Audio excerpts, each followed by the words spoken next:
스가랴 9장 9절에서 17절까지 말씀을 교독합니다. 시온에 따라 크게 기뻐할지어다. 예루살렘에 따라 즐거이 부를지어다. 보라, 내 왕이 내게 임하시나니 그는 공의로우시며 구원을 베푸시며 겸손하여서 나귀를 타시나니 나귀의 작은 것 곧 나귀 새끼니라. 내가 에브라임의 병거와 예루살렘의 말을 끊겠고 전쟁하는 활도 끊으리니 그가 이방 사람에게 화평을 전할 것이요 그의 통치는 바다에서 바다까지 이르고 유브라데 강에서 땅끝까지 이르리라. 또 너로 말할진대 내 언약의 피로 말미암아 내가 내 갇힌 자들을 물 없는 구덩이에서 놓았나니 갇혀 있으나 소망을 품은 자들아 너희는 요새로 돌아올지니라. 내가 오늘 또 이르노라. 내가 내게 갑절이나 갚을 것이라. 내가 유다를 당긴 활로 삼고 에브라임을 끼운 화살로 삼았으니 시온아 내가 내 자식들을 일으켜 헬라 자식들을 치게 하며 너를 용사의 칼과 같게 하리라. 여호와께서 그들 위에 나타나서 그들의 화살을 번개같이 쏘아내실 것이며 주 여호와께서 나팔을 불게 하시며 남방 회오리 바람을 타고 가실 것이라. 만군의 여호와께서 그들을 호위하시리니 그들이 원수를 삼키며 물맷돌을 밟을 것이며 그들이 피를 마시고 즐거이 부르기를 술 취한 것 같이 할 것인즉 피가 가득한 동이와도 같고 피 묻은 제단 모퉁이와도 같을 것이라. 이날에 그들의 하나님 여호와께서 그들을 자기 백성의 양떼같이 구원하시리니 그들이 왕관의 보석같이 여호와의 땅에 빛나리로다. 같이요. 그의 형통함과 그의 아름다움이 어찌 그리 큰지 곡식은 청년을 새 포도주는 처녀를 강건하게 하리라. 아멘. 할렐루야. 하나님의 크신 은혜와 평강이 오늘도 변함없이 여러분 가운데 가득 넘치기를 주님의 이름으로 축원합니다. 우리가 어저께 9장 1절부터 8절 말씀을 읽으면서 하나님께서 이스라엘 주변 나라들, 그 이스라엘을 못살게 구는 그 주변 민족들을 패하시고 끊으실 것이다 라고 말씀하신 것을 보았습니다. 그런데 이제 그 가운데서 놀라운 것 중에 하나는 뭐냐면 근데 블레셋 사람들은 또 그렇게 이스라엘을 이제 못살게 구는 가운데 망하겠지만 그러나 또 남아서 하나님께로 돌아오는 그런 일이 있다. 유다의 한 지도자같이 된다라고 하는 말씀을 우리가 어저께 보았어요. 그래서 이게 무슨 이야기일까라고 하는 생각을 우리가 좀 하게 되었고 그리고 어떻게 이런 일이 있을 수 있는 것인가라고 우리가 좀 의아해하고 좀 궁금해할 수 있었는데 오늘 말씀을 보니까 이것이 어떻게 이루어지게 되는 것인가라고 하는 걸 우리가 알게 됩니다. 오늘 말씀 9절을 보면 바로 이제 메시아 왕에 대한 그 예언의 말씀이 명백하게 기록이 되어 있는데 바로 이 메시아 왕을 통하여서 이루어지는 일이었다라고 하는 것이에요. 이스라엘 자체가 어떤 대단한 능력이나 어떤 대단한 일을 행하는 것이 아니라 메시아 왕 안에서 이 모든 것들이 이루어지고 주어지는 것이다라고 하는 것이죠. 그래서 이제 9절을 같이 한번 읽어봅시다. 시작. 시온에 따라 크게 기뻐할지어다. 예루살렘에 따라 즐거이 부를지어다. 보라, 내 왕이 내게 임하시나니 그는 공의로우시며 구원을 베푸시며 겸손하여서 나귀를 타시나니 나귀의 작은 것 곧 나귀 새끼니라.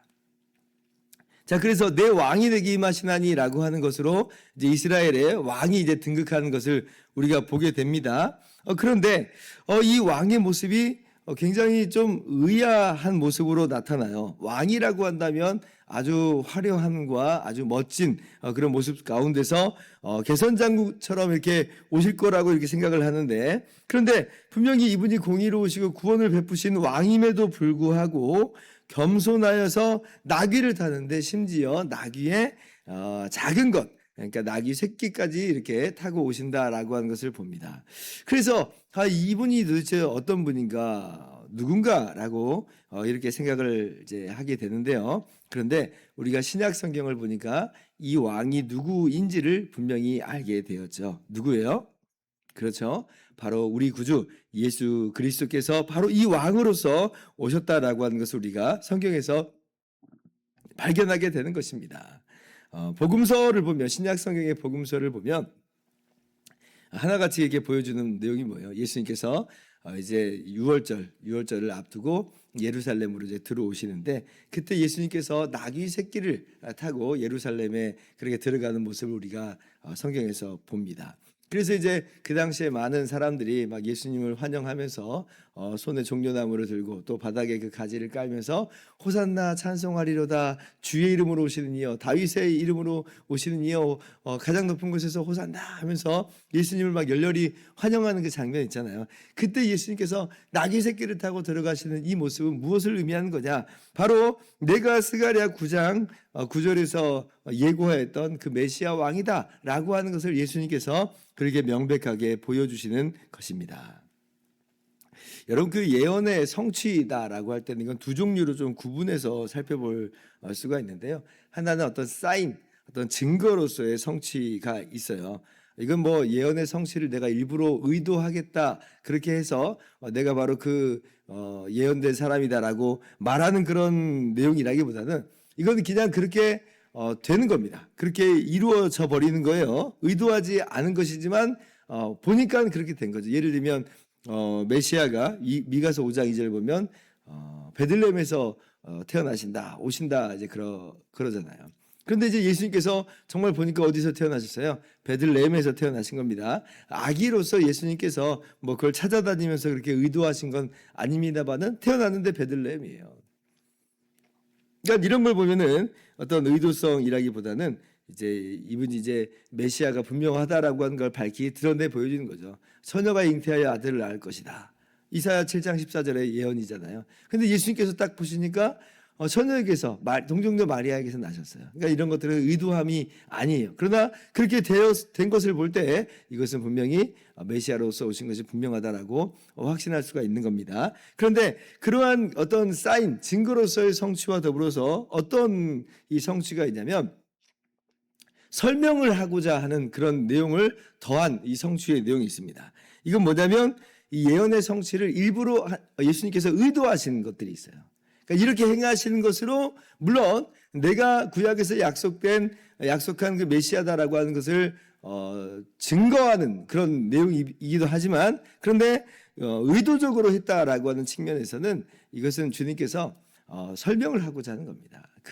이 예언의 의미가 무엇인지를 밝히 이제 나타내 보여주시는 거죠. 그래서 이제 메시아 구약 성경 이제 이사야를 보면 메시아는 이제 이 눈먼 자를 고치시고 또 병든 자를 고치시는 안진뱅이가 일어나는 이제 그러한 이제 치유의 사역을 하시는 것으로 예고가 돼 있어요. 근데 예수님께서 병을 고치세요. 눈먼 자를 눈을 낫게 하세요. 그런 일을 하는 이유 중에 하나가 뭐냐 할 때 내가 바로 그렇게 구약에서 약속된 메시아다라고 하는 것을 말씀하시는 것과 더불어서 그렇게 의도적으로 주님께서 하신 것을 통해서 바로 메시아가 어떤 일을 하는 것인가라고 할 때 치유하시는 분이다.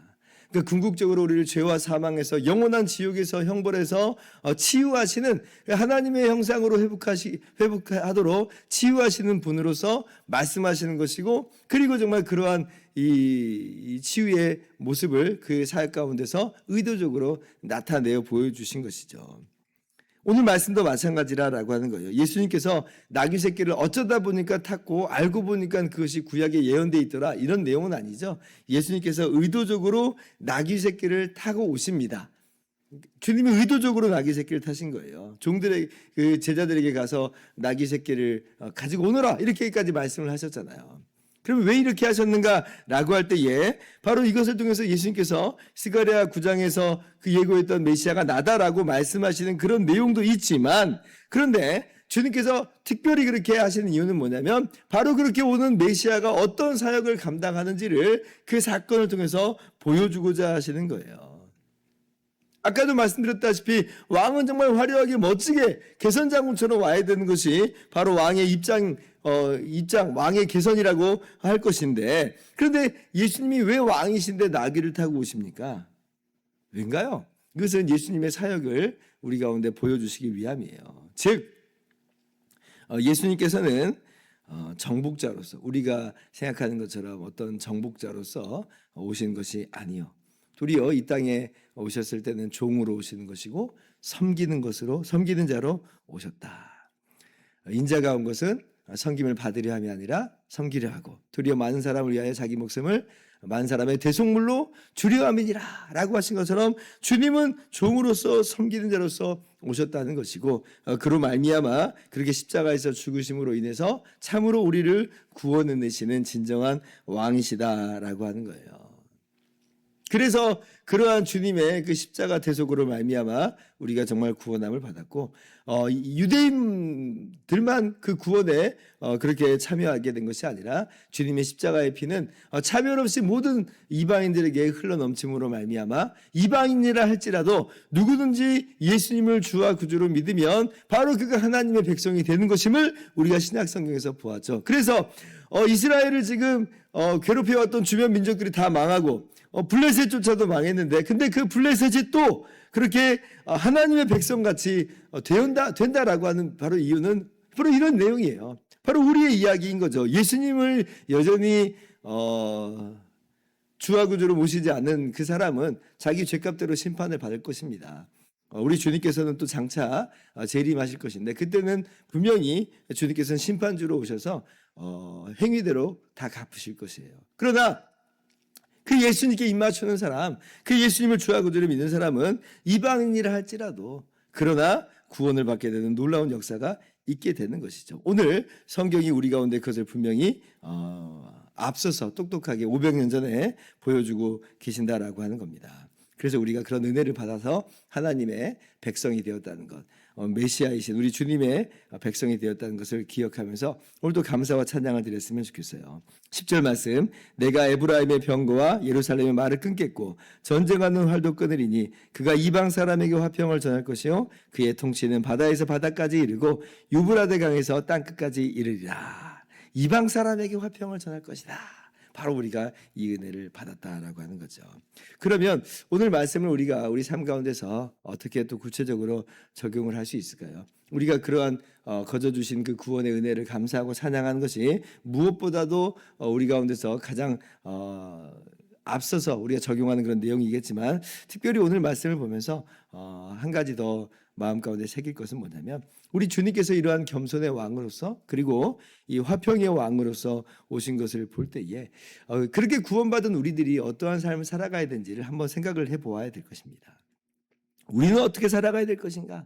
라고 할 때에 정말 이 거저받은 은혜 안에서 아니 우리의 왕이신 주님께서 이토록 겸손의 모습을 보여주시니 우리도 마찬가지로 겸손의 삶을 살아가는 것이 마땅하다라고 하는 것을 겸손과 섬김의 삶이 우리의 삶의 모습의 올바른 그런 모습이라고 하는 것을 기억하면서 그렇게 살아낼 수 있기를 바라요. 주님께서 십자가에서 달리시기 전날 제자들의 발을 씻겨 주시죠. 종이나 하는 일인데 주인이신 선생님이신 예수님이 제자들의 발을 씻겨 주세요.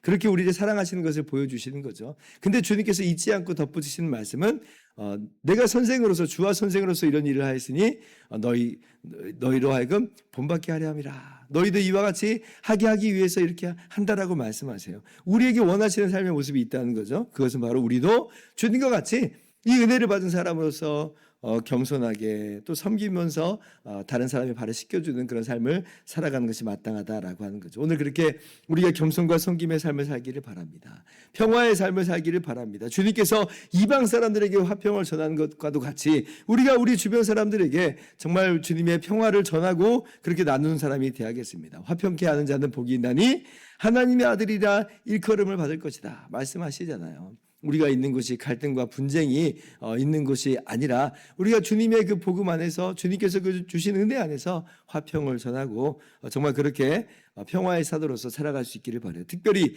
오늘날은 정말 자기 주장의 시대죠. 누구의 권위도 인정하지 않고 자기가 권위가 된 시대이기 때문에 더더군다나 갈등과 대립과 반목이 아주 강하게 되는 도처에 정말 이러한 갈등들이 많은 시대가 됐습니다. 그런데 우리는 어떻게 살아가야 될까라고 할 때 우리만큼은 상대방을 존중하고 인정해 주면서 의견에 완전한 일치를 보지는 않는다 할지라도 충분히 인정해 주고 그 존중하면서 그렇게 서로를 높여주는 것으로서 진정한 평화의 모습으로서 이 화목케 하는 직분을 잘 감당하는 우리가 될 수 있기를 바라고, 또 복음 전하는 일도 잊지 않고 그 가운데서 잘 감당하는 저와 여러분들 되기를 주님의 이름으로 축원합니다. 기도하겠습니다.